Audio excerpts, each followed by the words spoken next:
Welcome to the Parsha Perspective. Each week, we will delve deep in a weekly Torah portion to find a practical and insightful way to enhance your daily life.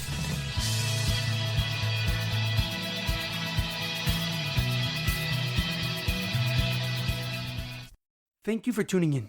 My name is Rabbi Shalom Yemini, and each week we will look into the weekly Torah portion to find practical and insightful ways to enhance your daily life.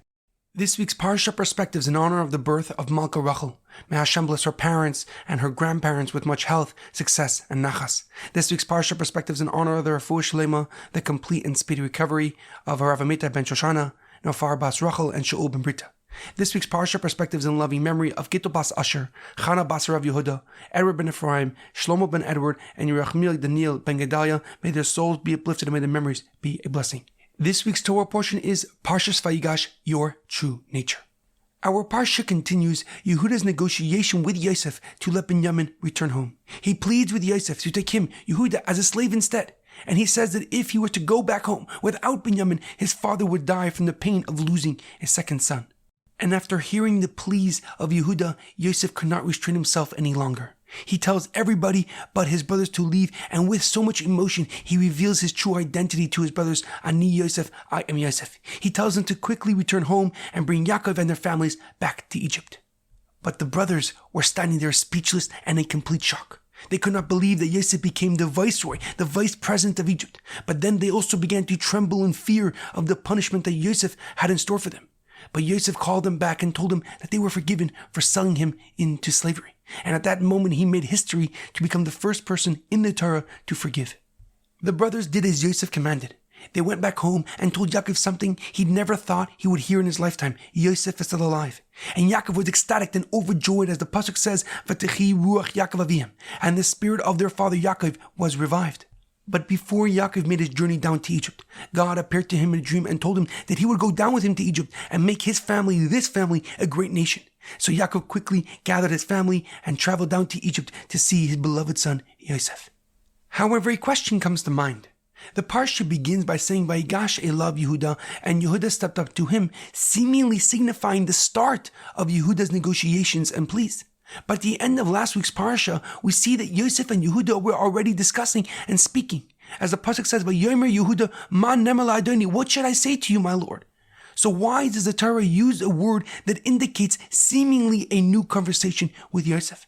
Furthermore, why does the pasuk use a very uncommon term, Vayigash, and he stepped up, rather than the common term, Vayomer, and he said, or Veidaber, and he spoke? The Baal HaTurim, Rav Yehuda ben Asher, a famous Spanish commentator from the late 12th century, gives a very interesting answer. He writes that the pasuk writes, Vayigash Elav Yehuda, and Yehuda came close to him, meaning Yehuda came physically close to Yosef's throne. He did so to plead and beg for mercy for Benyamin's life. And therefore the Parsha begins by indicating a new discussion because Yehuda changed his strategy. However, the Kotzker Rebbe, Rav Menachem Mendel of Kotzk, a famous student of the Baal Shem Tov, gives a deeper and more profound explanation. He explains that the words Vayigash Elav Yehuda mean that Yehuda started to come close to himself, to his truest essence, which is a king with a warrior mindset.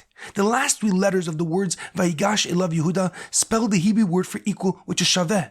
The Medrash Rabbah explains that Yehuda told Yosef, I am a king as much as you are, and you have no actual superiority over me, and this is not a one-sided negotiation anymore. Both of us have matching power and authority. He had enough of Yosef's game and was ready to put his own life in jeopardy to save his younger brother, Benyamin. And it was Yehuda demonstrating his true nature, which made Yosef so emotional that he was compelled to reveal his true identity. Yehuda transformed himself from selling Yosef into slavery and to Egypt to protecting the weak and innocent. In our daily life, it is important to realize that unless faced with difficult situations, most people don't access their inner strength and their true identity. Yet, if we define our individuality by asking ourselves the very important question, why? We gain the power to use that energy every day to achieve our aspirations and goals. We must seek to recognize the unique soul that is hiding within us to find purpose and true meaning in this world. There's a famous quote by the Kotzker Rebbe. People tend to look upwards, contemplating the mysteries of the heaven. They would do well to look inward and examine what's happening within themselves. Have a great weekend and good Shabbos.